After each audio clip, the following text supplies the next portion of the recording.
नमस्कार, मैं हूं मृत्युंजय कुमार झा। शाम के 5:30 बज चुके हैं और अगले आधे घंटे तक आपके सवालों का सबसे बड़ा मंच तैयार है। अगर आपने कमोडिटी में ट्रेड किया है या फिर नया ट्रेड करना चाहते हैं, जानना चाहते हैं कि आपके लिए कहां पर कमाई के मौके बनेंगे, तो आप सवाल पूछिए।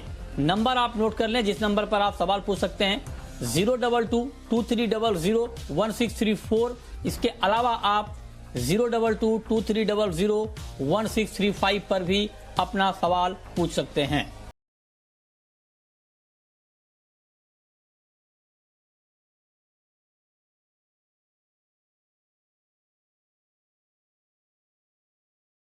उससे पहले हम बात कर लेते हैं गोल्ड की, क्योंकि गोल्ड का मार्केट बहुत ही रेंज में है और बहुत ही रेंज का ट्रेड हो रहा है गोल्ड में। और इसके अलावा सिल्वर में हालांकि गिरावट है, 500 रुपए से ज्यादा की कमजोरी है।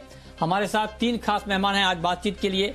सुनील कटके हैं एक्सिस सिक्योरिटीज के, राजीव कपूर हैं ट्रस्ट लाइन के और तरुण सत्संगी हैं। आप तीनों का बहुत बहुत स्वागत है। मेरा पहला सवाल सुनील कटके जी आपसे होगा। बिल्कुल रेंज का मार्केट है गोल्ड का, दायरे के इस बाजार में किस तरह का ट्रेड लेना ठीक रहेगा? मृत्युंजय जी नमस्कार। जैसे आपने बताया अभी क्रिसमस हॉलिडे है और आगे चलते हुए इवन न्यू ईयर का हॉलिडे है, तो मार्केट थोड़ा ठंडा है और रेंज बाउंड है। बट इस बीच में 2-3 बड़े न्यूज आए हैं जिसकी वजह से गोल्ड में हमने कल भी अच्छा मोमेंट देखा था। ऑलमोस्ट $1900 का रेंज छू के फिर 100 का लेवल कल पार कर चुका था, तो अभी 50,000 के रेंज में ट्रेड कर रहा है। मुझे लगता है कि डॉलर इंडेक्स ऑलरेडी 90 के नीचे है, तो कहीं ना कहीं वो $900 बिलियन का स्टिमुलस पैकेज का जो साइन इन आया ट्रंप की तरफ से, उसका सपोर्ट जो है गोल्ड को आने वाले समय में देखने को मिल सकता है। और इवन लॉन्ग टर्म पर्सपेक्टिव से देखें तो पोजीशंस थोड़े बेटर हैं, क्योंकि रियल यील्ड्स भी अभी भी नेगेटिव टेरिटरी है मार्च के बाद से। तो मुझे लगता है पॉजिटिव बयास में रहना चाहिए गोल्ड में। 50,000 का रेंज एक ठीक ठाक एंट्री लेवल माना जा सकता है। पोजिशनली मुझे लगता है कि ये फिर से 51,000 से लेके 51,500 तक का एक महीने में रेंज दिखा सकता है ऑन द अपसाइड। तो बाइंग ऑन द डिप का स्ट्रेटजी होना चाहिए। 49,500 का एक सपोर्ट है, वहां का एक स्टॉप लॉस मेंटेन करके चलें और 51,500 तक का एक लेवल देखने को मिल सकता है गोल्ड में। ओके, ठीक है। तरुण जी आपका क्या कमेंट है गोल्ड के ऊपर? बिल्कुल रेंज का मार्केट है, साल समाप्ति की ओर है और हालांकि मार्केट ने पिछले 1-2 दिनों में एक्शन की कोशिश की थी, लेकिन आज मार्केट बिल्कुल डल है गोल्ड का। तो क्या लगता है आपको, क्या किया जाए इस लेवल पे? गुड इवनिंग मृत्युंजय जी। हमने देखा लास्ट मंडे के वॉलेटाइल मूव के बाद में मार्केट है ना मोस्ट ऑफ द वीक जो है साइडवेज रेंज में रहा है। गोल्ड की बात करें तो 49,500 से 50,600 के प्राइस बैंड के अंदर प्राइस एक्टिविटी हुई है। इवन कॉमेक्स में भी काफी स्क्यूड रेंज हो गया है 1860 से $1910 का। जिस तरीके से डॉलर इंडेक्स 12.5 ईयर के लो पर है, साइमल्टेनियसली स्टिमुलस अगेन इंजेक्ट हुआ है यूएस के अंदर एंड मार्केट ये होप कर रहा है कि बाइडेन के आने के बाद में हो सकता है कि अनदर ट्रांच ऑफ स्टिमुलस 2021 में देखने को मिले। तो all are supportive factor, but short term में साइडवेज है। बट मेरा ऐसा मानना जब तक कि 49,600 के नीचे प्राइस नहीं स्लिप करेंगे, तो जो दायरे के कारोबार है उसमें बाय ऑन डिप्स का स्ट्रेटेजी रखना चाहिए। तो 49,750 के आसपास आता है तो मैं वहाँ पे प्रेफर करूंगा बाय करना with a stop loss below 49,600। मेरा ऐसा मानना है कि डल मार्केट में भी 1,000 रुपए का रैली फ्रॉम दोज लेवल्स देखा जा सकता है। ओके, तो ये राय आपकी है गोल्ड के ऊपर। लेकिन गोल्ड में ये तो ट्रेड की बात हो गई, लेकिन इन्वेस्टमेंट की बात भी करते हैं। और इन्वेस्टमेंट के लिए सॉवरेन गोल्ड बॉन्ड का नया सब्सक्रिप्शन ओपन हुआ है, जो कि 1 जनवरी तक खुला रहेगा। इस पर हम बात करेंगे। और सुनील कटके जी आप जरा बताएं कि क्या इस भाव पर 5,000 रुपए प्रति ग्राम का भाव तय हुआ है सॉवरेन गोल्ड बॉन्ड का? क्या इस भाव पर पहले तो ये कि गोल्ड बॉन्ड में पैसा लगाना चाहिए क्या, जिनका लंबा नजरिया है, लॉन्ग टर्म का नजरिया है? जी मृत्युंजय जी, मुझे लगता है इन्वेस्टमेंट के तौर पर देखा जाए तो ऑलरेडी 6,000 रुपए सस्ते में मिल रहा है, जो अगस्त में हमने भाव देखे थे गोल्ड। तो 50,000 का दायरा 10 ग्राम के हिसाब से या 1 ग्राम के हिसाब से 5,000 रुपया जो है एक डिसेंट एंट्री लेवल है। क्योंकि 5 साल का दायरा है, तो मुझे लगता है कि 5 साल के दौरान व्यू बुलिश है। मुझे लगता है कि 63,000 से लेकर 65,000 तक का व्यू बन रहा है 5 ईयर्स का टाइमलाइन अगर लेके चलें। तो प्योर इन्वेस्टमेंट पर्सपेक्टिव से अगर पैसा ब्लॉक किया जा सकता है 5 साल के हिसाब से, लॉक इन पीरियड के हिसाब से, तो मुझे लगता है कि ये रेट ठीक ठाक है एंट्री लेवल के हिसाब से। नियर टर्म या लॉन्ग टर्म फंडामेंटल सब पॉजिटिव है। डॉलर मल्टी ईयर लो पे ट्रेड कर रहा है, फिजिकल डिमांड में इजाफा देखने को मिल रहा है चाइना की तरफ से, और मुझे नहीं लगता है कि फेड भी इंटरेस्ट रेट आने वाले 1-2 साल में बढ़ाएगा। तो कहीं ना कहीं एक इन्वेस्टमेंट के तौर पे गोल्ड का आने वाले समय में डिमांड बढ़ते हुए नजर आएगा। तो मुझे लगता है कि एक ठीक ठाक रेंज रहेगा। जो पोजीशनल अब आ गई सर कटके जी, आपने फंडामेंटल बता दिए, आपने बता दिया कि तेजी है गोल्ड में, ठीक है। आपकी पहली बात पे मान लीजिए लोगों ने मन बना लिया कि हमें गोल्ड बॉन्ड खरीदना है। अब दूसरे सवाल पे आते हैं, कितना पैसा गोल्ड बॉन्ड में अभी लगा सकते हैं, ये जरा आप जानकारी के लिहाज से बताएं हमारे दर्शकों को कि एक मिनिमम कितना अमाउंट इन्वेस्ट कर सकते हैं, पहली बात। दूसरी बात कि गोल्ड बॉन्ड कहां से मिलेगा, अगर कोई इस वक्त हमें देख रहा है और उनको नहीं मालूम है गोल्ड बॉन्ड के बारे में, तो वो कहां पर जाए गोल्ड बॉन्ड खरीदने के लिए, तरीका बताइए। जी देखिए, मल्टीपल ऑप्शंस हैं। ऑनलाइन भी खरीदा जा सकता है और लोकल लेवल पे बैंक्स, पोस्ट ऑफिस वगैरह में भी आप जाके सोवरिन गोल्ड बॉन्ड्स में इन्वेस्ट कर सकते हैं। बहुत सारे वितरण केंद्र भी हैं जहां पे आप, गवर्नमेंट ऑफिसेस हैं, वहां पे आप अगर इंक्वायर करेंगे तो वहां पे काउंटर्स लगे हुए हैं, यहाँ पे जाके आप जानकारी हासिल कर सकते हैं और आप इन्वेस्टमेंट कर सकते हैं। इन्वेस्टमेंट मिनिमम अमाउंट 5,000 रुपीज के हिसाब से है, मैक्सिमम तो अनलिमिटेड है, आप आपकी कैपेसिटी के अनुसार इन्वेस्ट कर सकते हैं। और मुझे लगता है कि शुरुआती तौर पे अगर कोई नया इन्वेस्टर है तो अगर वो लाख रुपए इन्वेस्ट करना चाहते हैं तो एग्जांपल के तौर पे 50,000 रुपए अभी इन्वेस्ट करके चलें। 50,000 थोड़ा लिक्विडिटी के तौर पे होल्ड करके चलें, क्योंकि अन्य भी तरीके हैं गोल्ड में इन्वेस्ट करने के, क्योंकि आने वाले समय में लॉक इन का भी ध्यान रखना है। तो फ्रॉम दैट पर्सपेक्टिव आपका नए इन्वेस्टर्स को बाद में पैसा फंस जाएगा, इमीडिएट बेसिस पे निकालना है तो मुश्किल हो जाएगा। वैसे सिचुएशन से बचने के लिए 50% आपकी कैपेसिटी के हिसाब से इन्वेस्ट करना चाहिए गोल्ड बॉन्ड के थ्रू, और रिमेनिंग 50% गोल्ड में अन्य तरीकों से भी आप इन्वेस्ट कर सकते हैं। ETFs हो या तो इवन फ्यूचर्स हैं या तो फिजिकल मार्केट में भी इन्वेस्ट कर सकते हैं। और जैसे मैंने बताया, वितरण केंद्र हैं, अभी ऑनलाइन भी अप्लाई किया जा सकता है मेंबर्स के थ्रू, ब्रोकिंग हाउसेस के थ्रू। जैसे एक्सेस सिक्योरिटीज है, वैसे मल्टीपल ब्रोकिंग हाउसेस हैं, ऑनलाइन आप खाता खोल के वहां से आप अप्लाई कर सकते हैं, या तो इवन गवर्नमेंट ऑफिसेज जो हैं वहां पे भी आप इंक्वायरी करेंगे तो वहां पे भी काउंटर्स लगे हुए हैं, तो वहां से भी आपको सोवरिन गोल्ड बॉन्ड में इन्वेस्टमेंट करने के तरीके मिल जाएंगे। ठीक है, ओके, चलिए, तो ये बात हो गई गोल्ड बॉन्ड की। गोल्ड बॉन्ड में आप पैसा कैसे लगा सकते हैं ये हमने आपको बताने की कोशिश की है। राजीव जी, अब मेरा आपसे सवाल चांदी के ऊपर होगा, सिल्वर के ऊपर होगा। चांदी में करीब 550 रुपए की गिरावट है इस वक्त, 68,344 का लेवल है MCX पर चांदी का।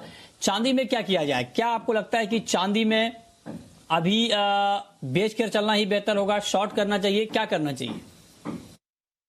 गुड इवनिंग मृत्युंजय जी। देखिए, अगर बिल्कुल इंट्राडे पॉइंट ऑफ व्यू से बात करें, अगले 3-4 घंटे के हिसाब से बात करें, तो मुझे लगता है आज चांदी का जो ट्रेंड है थोड़ा कमजोर है, डाउन साइड जाने के ज्यादा चांसेस हैं। तो हमारी एडवाइस है 68,500 पर इसमें बिकवाली करनी चाहिए और 68,850 का स्टॉप लॉस रखना चाहिए। नीचे में 67,700 हमें लगता है कि पॉसिबल टारगेट है, अचीवेबल। और अगर पोजिशनल बेस पे बात करेंगे तो मुझे लगता है कि चांदी एक अच्छा प्रॉमिसिंग काउंटर है फिर से खरीदारी के लिए। अगर भाव 66,000, 66,500 के आसपास आते हैं तो इन्वेस्टमेंट पॉइंट ऑफ व्यू से चांदी को भी चुना जा सकता है। मुझे लगता है कि अगर 2 साल का नजरिया पकड़ के चलें तो चांदी पॉसिबली जो हम बात 2011 में 1 लाख की करते थे, तो वैसे टारगेट भी देखने को मिल सकते हैं चांदी में।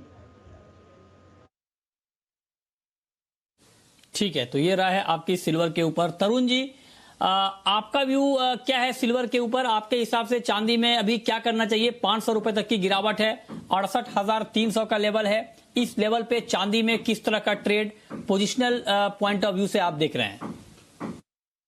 आई थिंक पोजिशनली है ना, डिप्स का वेट करना चाहिए। हमने देखा लास्ट मंडे जो मूवमेंट आया था 65,500 से 71,500 का, वो जो रेंज है सिंगल डे का, वो अभी तक ब्रेक नहीं हुआ है। और जिस तरीके से फंडामेंटल्स पॉजिटिव है उसके बावजूद ही हम देखते हैं मार्केट एक रेंज में जा चुका है। मैं भी यहाँ पे डिप्स का वेट करूंगा। आई थिंक 66,000 के आसपास आएगा तभी मैं पोजिशनली लॉन्ग करना प्रेफर करूंगा। मेरा स्टॉप लॉस बहुत छोटा रहेगा वहां पर 65,400 का, क्योंकि उसके नीचे अगर स्लिप किया तो हो सकता है सिल्वर में 2-3,000 पॉइंट्स का फर्दर करेक्शन हम एक्सटेंड होते हुए देखें। साइमल्टेनियसली मैं मान के चलता हूँ पोजिशनली अगर कोई 2 लेवल पे बाय करके अगर होल्ड करता है, वंस अगेन 70,000 के आसपास की प्राइस देखने को मिल सकते हैं। ठीक है, तो ये राय है आपकी जहां पर आप ट्रेड ले सकते हैं। बहुत शुक्रिया आपका सुनील कटके साहब हमारे साथ जुड़ने के लिए और गोल्ड और सिल्वर के ऊपर अपना व्यू देने के लिए, बताने के लिए कि कहां पर ट्रेड का मौका बनेगा। लेकिन अब हम शुरू करते हैं सवाल जवाब। पहला सवाल है गोपाल का, चूरू राजस्थान से जुड़ रहे हैं। गोपाल जी नमस्कार, पूछिए क्या पूछना चाहते हैं आप? हाँ नमस्कार सर, गुआर सीड के बारे में जानना चाहते हैं सर। 100 बोरी गुआर पड़ा है तो मार्च अप्रैल तक ये 4500 रुपये हो सकता है क्या सर? मार्च अप्रैल तक क्या 4500 का लेवल ग्वार में दिख सकता है क्या? बताइए राजीव जी, क्या ये मुमकिन है कि मार्च अप्रैल तक 4500 का भाव ग्वार में दिख जाए? मृत्युंजय जी देखिए, ग्वार ने 3800-3900 पर एक अच्छा, मैं देख रहा हूँ कि सपोर्ट पकड़ रहा है ग्वार। और जिसके लिए ग्वार ज्यादा जाना जाता है कि अगर क्रूड ऑयल के प्राइसेस स्टेबल हो और बढ़ने लग जाएं तो उसका असर ग्वार में भी देखने को मिलता है। तो मुझे लगता है आने वाले साल में क्रूड ऑयल के भाव भी काफी बढ़ेंगे, तो हो सकता है कि एक एक्सपोर्ट मांग निकल के ग्वार गम की और उसका इम्पैक्ट ग्वार सीड में देखने को मिले। तो चांसेस हैं इसके 4400-4500 के मार्च अप्रैल तक जाने के। और 3800 का एक अच्छा बेस है, तो एक आई थिंक इस बेस के आसपास खरीदारी भी सोची जा सकती है। और उसमें जो स्टॉप लॉस मैं सुझाऊंगा वो रखना चाहिए 3650 का। ठीक है, अगला सवाल है अनुराग का, मध्य प्रदेश से हमारे साथ जुड़ रहे हैं इस वक्त। पूछिए अनुराग जी। सर मेरा सवाल सोयाबीन पे, सर सोयाबीन खरीदना है तो सर मैं खरीद लूं क्योंकि सर सीबोर्ड बहुत तेज चल रहा है अभी 6 साल के हाई पे। और सर गोल्ड मैंने 450 पे खरीदी की है, तो सर क्या करें? बताइए राजीव जी, क्या अभी पहला तो ये कि क्या सोयाबीन अभी खरीदना चाहिए, और दूसरा सवाल इनका यह है कि 50,450 के भाव पर इन्होंने गोल्ड खरीदा है, क्या अभी रुकना चाहिए? क्या सुझाव आपका?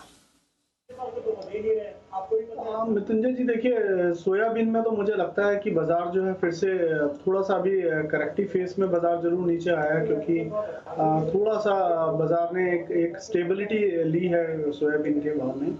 बट 4500 का स्तर अच्छा है खरीदारी के लिए। हमें लगता है कि यहाँ से करीबन 4600-4650 के दाम इजीली मिल सकते हैं। तो सोयाबीन को 4480 के आसपास खरीदना चाहिए, 4450 के स्टॉप लॉस से।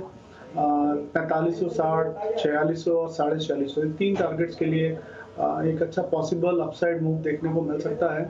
और जहां तक गोल्ड का सवाल है, देखिए गोल्ड में थोड़ा सा बाजार एक रेंज में अटक गया है।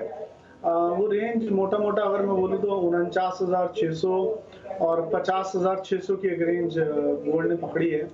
तो जब तक गोल्ड 49,600 के नीचे या 49,500 के नीचे क्लोजिंग बेसिस पे नहीं जाता है, ऐसा नहीं है कि गोल्ड में कमजोरी आ गई है। जब तक 49,500 के ऊपर ट्रेड कर रहा है, काफी चांसेस है इनको इनके रेट मिलने के, तो ये वेट कर सकते हैं अपसाइड का।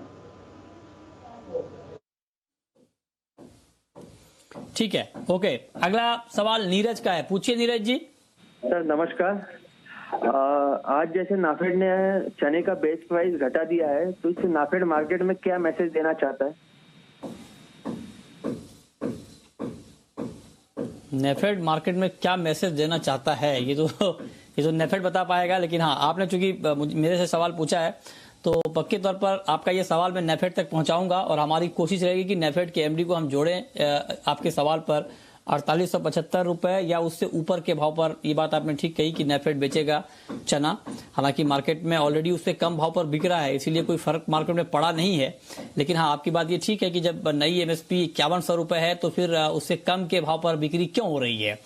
पक्के तौर पर यह सवाल हम जरूर पूछेंगे नेफेड के एमडी से, हम जोड़ने की कोशिश करेंगे और आपकी बात उन तक पहुंचाई जाएगी, और जो भी उनका जवाब होगा वो भी आप सुन पाएंगे।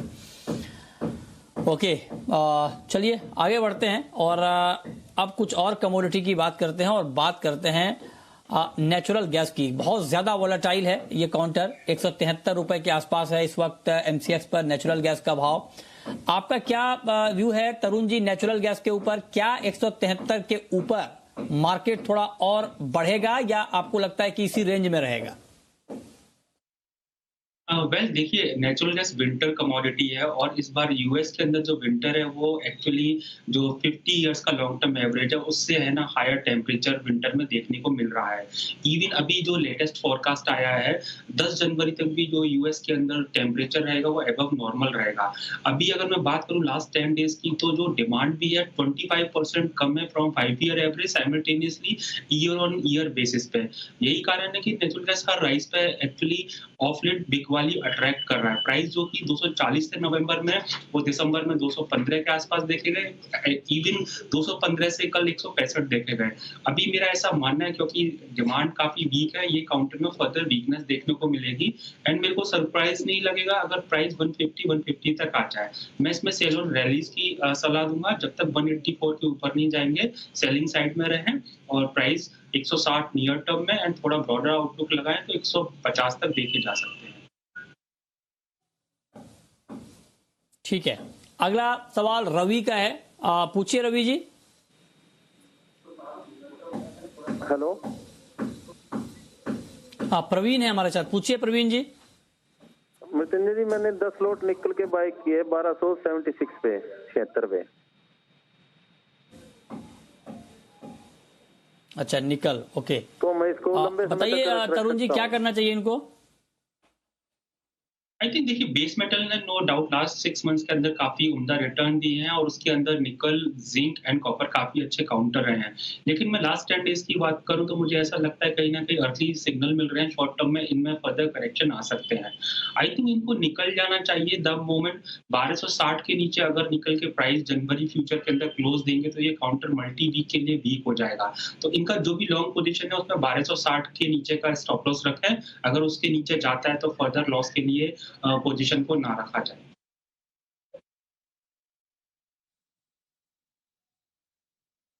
ओके ठीक है। अगला सवाल है कैलाश चंद्र मोदी का, सदलपुर से हमारे साथ जुड़ रहे हैं। पूछिए कैलाश जी। नमस्कार सर। सर सिल्वर में करंट रेट पे लॉन्ग या शॉर्ट? नमस्कार, पूछिए। करंट रेट पे सिल्वर पे लॉन्ग या शॉर्ट? सिल्वर में करंट रेट पर लॉन्ग या शॉर्ट बताइए राजीव जी। ताजा भाव पर चांदी में लॉन्ग या शॉर्ट? 68,300 का है ताजा भाव। मिथुन जी देखिए 68,300 और 68,500 के बीच में हमें लगता है कि यहाँ पर बिकवाली का सौदा ले सकते हैं 68,850 के स्टॉप लॉस से, और नीचे का टारगेट रहेगा 67,700 का। ठीक है, अगला सवाल है अंकुश का। पूछिए अंकुश। सर करंट सीएमपी पे गोल्ड शॉर्ट करूं या एनजी शॉर्ट करूं, दोनों में से एक? मतलब करना आपको शॉर्ट ही है लेकिन है। ठीक है, 50,035 का लेवल है गोल्ड का और नेचुरल गैस का 173.50। बताइए तरुण जी, ये जानना चाहते हैं कि करंट रेट पर गोल्ड में शॉर्ट करें या नेचुरल गैस में, बताइए। आई थिंक करंट रेट दोनों के सेलिंग के लिए सही रेट नहीं है। अगर इनको शॉर्ट करना है तो 50,500 के आसपास गोल्ड शॉर्ट करें 50,600 के स्टॉप लॉस के साथ, और नीचे 49,800-700 का भाव मिले वहां पर निकल जाए क्योंकि दायरे का कारोबार है। एनजी की बात करें 178-180 रेंजेस आता है, वहां पर शॉर्ट करना चाहिए 184 के स्टॉप लॉस के साथ में। और एनजी के अंदर मुझे गोल्ड से ज्यादा अच्छा डाउन साइड वीकनेस लगता है, तो एनजी को अगर ये होल्ड करेंगे तो अच्छा रिटर्न देगा। ठीक है, अगला सवाल है सहदेव का। पूछिए सहदेव। जी कपास है जी 60 क्विंटल नरमा कपास जी। कपास बताइए राजीव जी, कपास में क्या लग रहा है अभी आपको? मिथुंजय जी कॉटन ऑयल सीड क्या कपास, मतलब कॉटन? कपास की बात कर रहा हूं। मिथुंजय जी कॉटन में मुझे लगता है कि अभी भी दाम थोड़े और अपसाइड में जा सकते हैं। भाव जो है अपसाइड का एक रुख पकड़ लिया है, तो ऐसा लगता है कि एक बार 20,800 20,900 तक के दाम ऊपर में देखे जा सकते हैं, और नीचे में अगर भाव जब तक 20,300 ब्रेक नहीं करते हैं अपसाइड पोटेंशियल इसका है।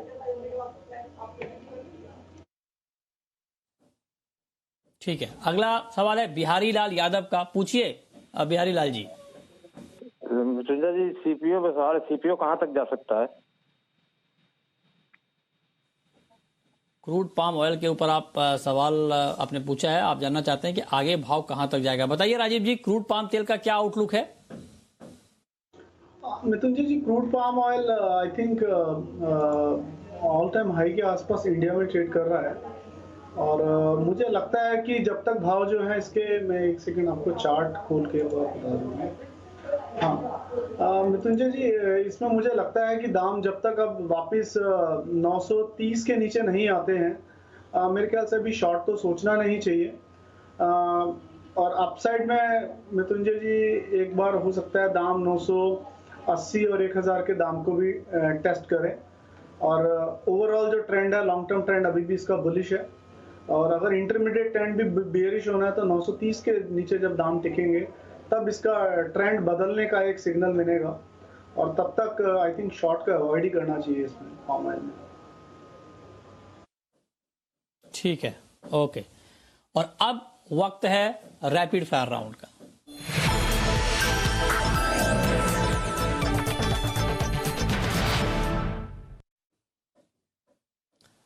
तरुण जी, आपकी पहली rapid fire call. Aluminium short किया जा सकता है जनवरी फ्यूचर अराउंड 163.5, स्टॉप लॉस रहेगा 164.60 का एंड डाउनसाइड टारगेट रहेगा 150 है। आपकी कॉल। मिथुन जी, लेड में शॉर्ट जी, लेड में सेलिंग कर सकते हैं अराउंड 156, स्टॉप लॉस 157 से ऊपर का रखना है। नीचे में टारगेट मिथुन जी 154.50 और 153 दो टारगेट देखते हैं नीचे। आपकी आखिरी call Tarun ji. Natural gas जनवरी फ्यूचर बेचा जा सकता है 178 180 रेंजेस पर, स्टॉप लॉस रहेगा 184 एंड टारगेट रहेगा 160। ठीक है, बहुत शुक्रिया आप दोनों का बताने के लिए कमोडिटी में कहां पर कमाई के मौके बनेंगे।